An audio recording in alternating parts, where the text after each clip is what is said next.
السلام علیکم ناظرین، آج کے اس ویڈیو میں ہم آپ کے ساتھ شیئر کریں گے ٹیپو سلطان کی شہادت کا واقعہ، جو کہ بہت ہی زیادہ ایمان افروز ہے اور آپ کو یہ واقعہ سن کے بہت ہی اچھا فیل ہوگا۔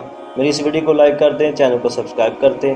تو چلتے ہیں، شروع کرتے ہیں اس واقعہ کو۔ ٹیپو سلطان شہید کو جب قبر میں اتارا جا رہا تھا، ایک روایت کے مطابق جب قاضی عمر نماز جنازہ پڑھا رہے تھے تو ایک عجیب واقعہ پیش آیا۔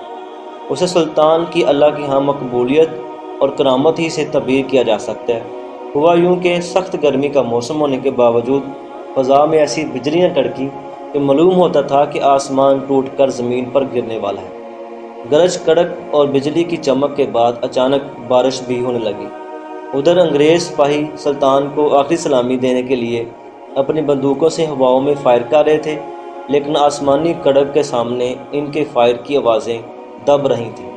گویا قدرت کہہ رہی تھی کہ آج ہم اپنے بندے کا آسمان پر تم سے ہزاروں گنا بڑی توپوں کی آوازوں سے استقبال کر رہے ہیں۔ بارش کا موسم نہیں تھا، لیکن آسمان پر بھی بارش برسا رہا تھا، گویا وہ بھی آنسو بہا کر زمین والوں کے غم میں شامل ہو گیا تھا۔ اسی طرح ممبئی میں اسی رات انگریزی فوج کے کیمپ پر بجلی گری تو اس سے 2 انگریز سپاہی ہلاک ہو گئے اور کئی زخمی ہوئے۔ گھروں میں بند لوگوں پر بھی لرزہ طاری ہو گیا۔ بادلوں کی خوفناک آوازوں سے کانوں کے پردے پھٹ گئے۔ دریائے کاویری میں اسی رات خلاف معمول طغیانی آ گئی۔